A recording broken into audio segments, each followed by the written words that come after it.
De retour dans l'Africa Newsroom, Gratien Roukindikiza et Malika Cher sont toujours avec nous.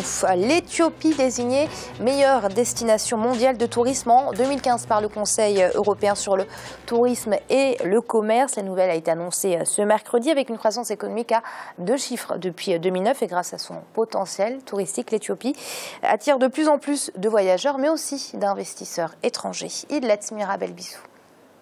Le Conseil européen sur le tourisme et le commerce a désigné mercredi 8 juillet 2015 l'Éthiopie comme meilleure destination mondiale. Le tourisme a connu une croissance particulièrement constante selon la Banque mondiale, passant de 468 000 visiteurs en 2010 à 681 000 en 2013. Mais si le deuxième pays le plus peuplé d'Afrique a été choisi, c'est surtout pour la richesse et l'excellente conservation de ses monuments historiques. La bonne conservation des monuments, la découverte des restes fossiles de Lucie, les ruines de la ville d'Aksum, la ville de Harar-Jungol avec ses 82 mosquées, ses 11 églises médiévales en pierre datant du XIIIe siècle et ses 102 sanctuaires sont les principaux éléments qui ont contribué au choix de l'Éthiopie comme meilleure destination mondiale. L'Éthiopie est en voie de devenir un pays émergent incontestable, non seulement dans la sous-région mais également en Afrique. Donc le fait que l'Éthiopie soit désignée par les agences du tourisme comme une destination importante est une consécration des efforts consentis par le gouvernement. La plupart des sites culturels et historiques éthiopiens sont enregistrés au patrimoine mondial de l'UNESCO, mais le pays doit également ses performances à son aéroport et à sa compagnie aérienne Ethiopian Airlines. L'Éthiopie connaît des taux de croissance à 2 chiffres depuis quelques années, ce qui est lié aussi à la capacité du pays à attirer des investissements directs étrangers et la stabilité politique qui règne dans le pays et la politique de rayonnement international via des institutions panafricaines démontrent très bien que les efforts consentis sont en train de porter leurs fruits. 10,5%, c'est le taux de croissance attendu pour l'exercice 2015-2016 en Éthiopie. La baisse des prix du pétrole, l'essor du secteur touristique, mais aussi le secteur agricole ont largement contribué à ces résultats. Le pays abrite le siège de l'Union africaine et se positionne comme une destination stratégique sur le plan politique. Gratien, une très bonne nouvelle pour l'Éthiopie. Très bonne nouvelle. Ce n'est pas la première destination en Afrique, mais c'est une destination qui a été primée. Mais on sait bien que l'Éthiopie n'offusque par l'histoire. D'abord, il y a 2 pays en Afrique qui n'ont pas été colonisés, c'est l'Éthiopie et le Libéria. Le Libéria, c'est une autre histoire. Mais l'Éthiopie, c'est grâce à sa combativité. Donc les gens vont voir le pays de Ménélik II qui a amené la lutte à Doha, qui a battu les Italiens. C'est le pays aussi des Rastas, quand on parle de l'empereur Haïlé Sélassié. On parle aussi des anciennes religions, parce qu'on sait bien, on parle des Falachas, des religions qui sont nées en Éthiopie. Ils ont pu conserver les monuments qui datent de longtemps des 14e. C'est d'ailleurs pour ça que l'Éthiopie a été primée, c'est pour la conservation de son patrimoine. Oui, mais en même temps, il faut savoir que l'Éthiopie, il y a aussi le peuple éthiopien qui est très accueillant par rapport, bon, je ne compare pas par rapport aux autres, mais c'est vraiment un des peuples les plus accueillants de l'Afrique où on voit bien, on a envie de savoir comment ils vivent et comment est-ce qu'ils arrivent à allier la modernisation, parce qu'ils commencent à se moderniser, et aussi là, ils gardent le côté culturel du pays. C'est un pays aussi qui a l'Union africaine, mais qui fait moins de bruit par rapport à ce qu'ils ont. Il y a beaucoup de fonctionnaires qui sont là. C'est vraiment un atout par rapport à ce pays avec les montagnes, alors qu'ils n'ont pas beaucoup des animaux sauvages comme le Kenya ou la Tanzanie. Alors, Malik, on a parlé du Rwanda toute cette semaine, on a beaucoup vanté les performances de ce pays, on peut en faire tout autant avec l'Éthiopie. Oui, c'est un pays qui a su mettre en place des réformes structurelles pour relancer son économie. Quel bonheur, entre guillemets, de voir quand même l'Éthiopie avec ce taux de croissance à 2 chiffres, un pays qui, malheureusement, nous faisait rappeler des souvenirs un peu douloureux, ceux de la famille, et très récemment d'ailleurs, celle qu'il y a eu dans la Corne de l'Afrique en 2011, qui a ravagé une partie de la Corne de l'Afrique, et notamment l'Éthiopie.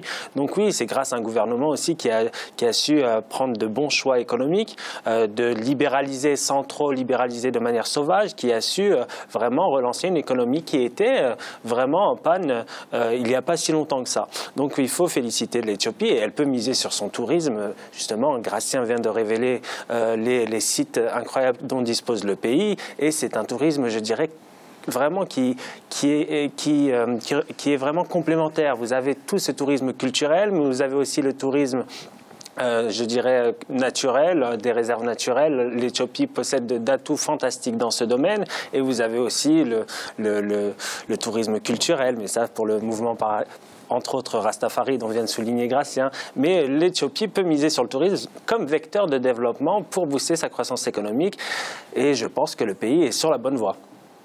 Alors, Gratien, l'Éthiopie est un pays qui a su améliorer son climat des affaires, qui a su attirer des investisseurs, conserver son patrimoine et diversifier son économie avec le tourisme, hein, comme on vient de le voir, l'agriculture, mais aussi l'industrie. Est-ce que c'est un exemple aujourd'hui pour le continent, ou au moins un des exemples à suivre? Écoutez, c'est un exemple, et d'ailleurs qui surprend, parce que l'Éthiopie, c'est un pays qui, on sait bien, depuis, avec Mengistu, c'était un pays qu'on disait léniniste et marxiste, donc communiste. Ils sont partis de ce stade, ils ont évolué. Il y a eu les Tigréens, les rebelles qui ont pris le pouvoir. Même les Tigréens, c'était des gens avec une conception marxiste des affaires, marxiste de la gestion de l'État. Mais ils ont pu être pragmatiques, comme pratiquement les Chinois. Ils ont fait à un certain moment. Donc, ils ont allié finalement ce côté social avec le côté développement. Ils ont pu, disons, mettre un moteur au niveau du peuple. Ils ont travaillé dur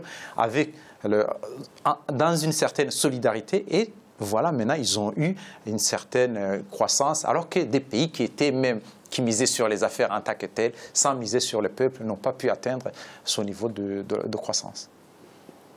Et la Banque africaine d'import-export, Afreximbank, a levé près de 905 millions de dollars. C'est à la suite d'un prêt syndiqué que l'opération a pu aboutir. Au total, 34 banques internationales ont participé à cette levée de fonds qui servira au remboursement de la dette, mais aussi au financement du commerce et au financement des entreprises, qui est le but initial de ce groupe. Ibrahima Dioumaba. La banque d'import-export africaine, Afreximbank, a réussi une opération de levée de fonds estimée à près d'1 milliard de dollars. Plusieurs banques internationales y ont participé. Les fonds mobilisés seront orientés vers le règlement des dettes de la banque, mais aussi au financement des entreprises en Afrique. Cette facilité historique permettra à Afreximbank de renforcer son soutien aux entreprises africaines grâce à de nouveaux investissements essentiels à la création de valeur ajoutée et sous-tend notre stratégie de faire transiter les économies africaines dépendantes des matières premières vers des industries intermédiaires et une transformation plus accrue des produits finis destinés à l'exportation. Les observateurs estiment que ce financement sera très utile pour le développement de l'import-export en Afrique.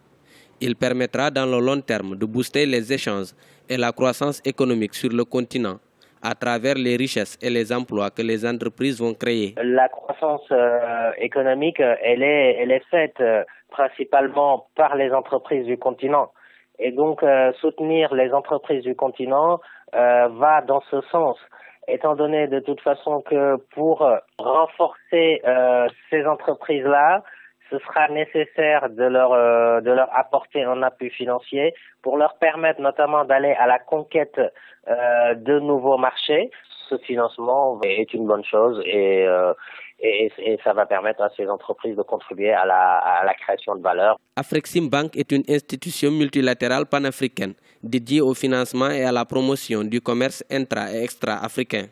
Depuis le démarrage de ses activités en 1994, elle a décaissé près de 35 milliards de dollars de facilités de crédit aux entreprises africaines, dont environ 4,5 milliards de dollars sur la seule année 2014.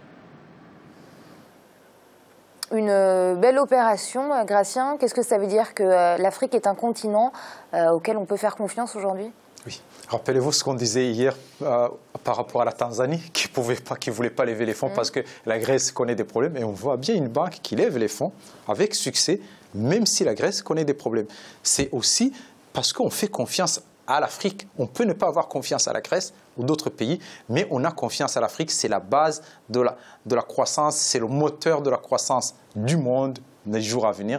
La Chine commence à stagner. C'est le tour de l'Afrique. Il faut que les Africains, on ait confiance en nous-mêmes. Et surtout, avec cette banque, j'aimerais bien, on parle beaucoup d'import-export, mais les Africains, ce que nous importons, si on arrivait au moins à produire la moitié de ce que nous importons et à faire le commerce entre les Africains, on aurait une croissance pratiquement à 2 chiffres, voire on irait à 20% pour beaucoup de pays. C'est surtout de se dire, on ne se tourne pas vers l'Afrique, on ne se ferme pas, mais il faut qu'on s'ouvre déjà à nous-mêmes avant d'aller nous ouvrir aux autres.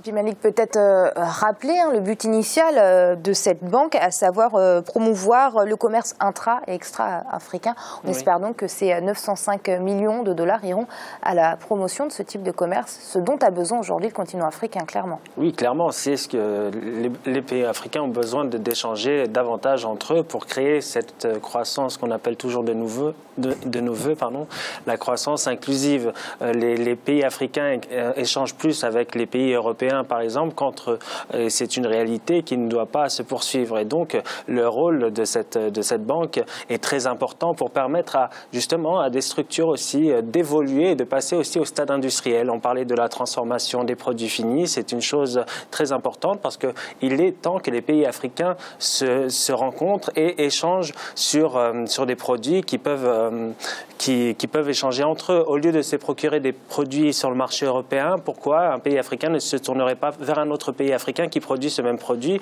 pour moins cher? Donc je pense que c'est une nécessité et ça permettra aussi à l'Afrique d'augmenter sa part dans les échanges mondiaux qui n'est actuellement que de 2%. J'espère que ça inaugure de bonnes choses pour la suite. Et on va passer au chiffre du jour, 112,5 millions de dollars. C'est ce qu'accorde la BAD, la Banque africaine de développement, au Maroc pour soutenir la compétitivité économique du royaume. Chérifien, Malik. C'est une bonne chose, surtout que le Maroc souffre d'une bureaucratie comme dans beaucoup d'autres pays nord-africains. Et cette bureaucratie est un frein pour les investissements, notamment étrangers, et les investissements privés aussi nationaux. Donc c'est une bonne chose. Il y a aussi des financements qui sont destinés à l'éducation, qui souffrent aussi d'un sérieux souci au Maroc. Et j'espère que ces financements vont permettre justement à booster la croissance marocaine, qui est encore trop dépendante du secteur de l'agriculture, par exemple. Parce que dès que le secteur agricole se porte moins bien au Maroc, vous avez justement cette croissance qui s'affaiblit. Et donc, cela est dû aussi à justement ces autres secteurs qui ont du mal à décoller. Et ces financements-là sont justement destinés à booster les autres secteurs. Parce que quand vous améliorez le cadre fiscal, quand vous améliorez la productivité de l'institution publique, vous permettez aussi aux autres acteurs de diversifier l'économie. Donc c'est vital ce financement pour le Maroc et j'espère que ce plan va être adopté rapidement afin qu'il donne des résultats concrets. Oui, Gracia, on espère que ce financement va permettre au Maroc de poursuivre sur la voie de l'émergence. On l'espère, mais il faut savoir que ce financement, c'est un prêt que le Maroc va rembourser. Or, on veut changer. Qu'est-ce qu'on veut changer? Les mentalités, la façon de gérer les entreprises publiques, la façon aussi de faire les affaires, le climat des affaires. Je trouve qu'au niveau de l'Afrique, on a l'impression que maintenant, aujourd'hui, on est dans l'argent facile. Il y a des pays qui demandent des prêts pour financer ce que les gens devraient faire sans financement pratiquement. C'est question de changer de mentalité. Comment est-ce qu'on peut être compétitif? Comment est-ce qu'on peut changer les lois, les réformes pour s'adapter? Pour moi, l'argent devait servir juste à la production et les mentalités sont des gens vraiment qui devaient essayer de changer complètement sans qu'il y ait beaucoup d'argent parce qu'on voit bien dans certains pays, il y avait un certain moment, c'était la Tanzanie, on connaît avec beaucoup de corruption, il fallait mettre beaucoup d'argent pour lutter contre la corruption. On lutte contre la corruption, on améliore le climat des affaires par des mesures, par une certaine conscientisation, mais pas par vraiment des centaines de millions de dollars qu'on va rembourser, qui vont être dans l'endettement du pays. Malik, vous vouliez répondre rapidement à Gracia? Le Maroc n'a pas trop le choix aussi d'avoir un financement extérieur, même si ces réformes-là, je suis d'accord avec Gracia, devaient être menées bien en amont et pour justement ne pas être obligé de faire un appel à la BAD pour avoir ce crédit-là. Malheureusement, je pense que la capacité financière du Maroc ne lui permet pas pour l'instant de mobiliser autant de fonds pour réformer toutes ces institutions publiques et pour justement améliorer la productivité de son économie. Donc c'est logique qu'il y ait eu cet appel à la BAD.